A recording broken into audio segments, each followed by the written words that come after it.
cuff comprises a set of 4 muscles that serve to stabilize the shoulder, including the infraspinatus, supraspinatus, teres minor, and subscapularis.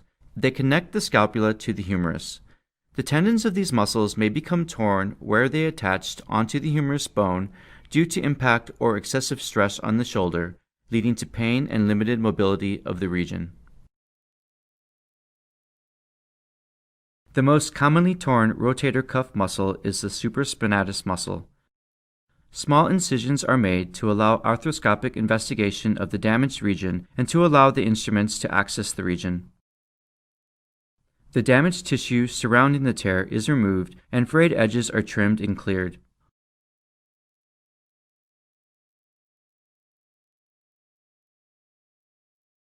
Holes are drilled and suture anchors are embedded in the bone at the natural attachment site of the tendon.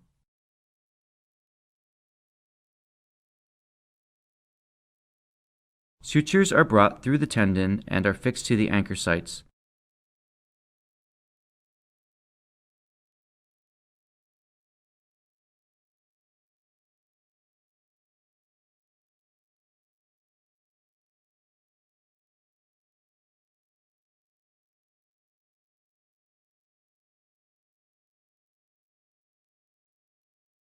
The shoulder incisions are then sutured.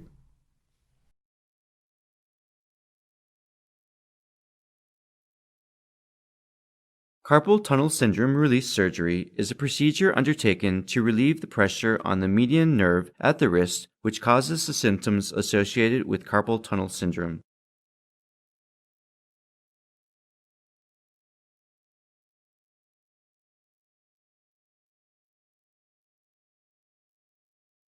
A vertical incision is made on the palmar side of the wrist, and forceps are used to open the incision.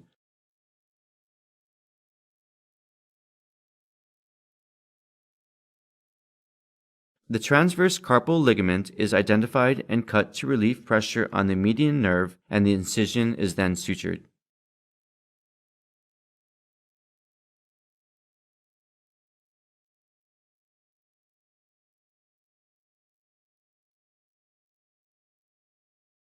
Of the wrist is a passageway formed by bones and connective tissue in the wrist, through which nerves and the flexor muscles of the hand pass. Carpal tunnel syndrome refers to the numbness, burning, tingling, and sometimes painful sensation caused by compression of the median nerve at the wrist. This condition is rarely due to problems with the nerve itself and is typically brought about by trauma, injury, or excessive mechanical stress. This causes inflammation of one of the 9 tendons at the wrist, which puts pressure on the median nerve. Carpal tunnel syndrome presents more often in the dominant hand, and because of the smaller carpal tunnel, women tend to be at greater risk in contracting this syndrome.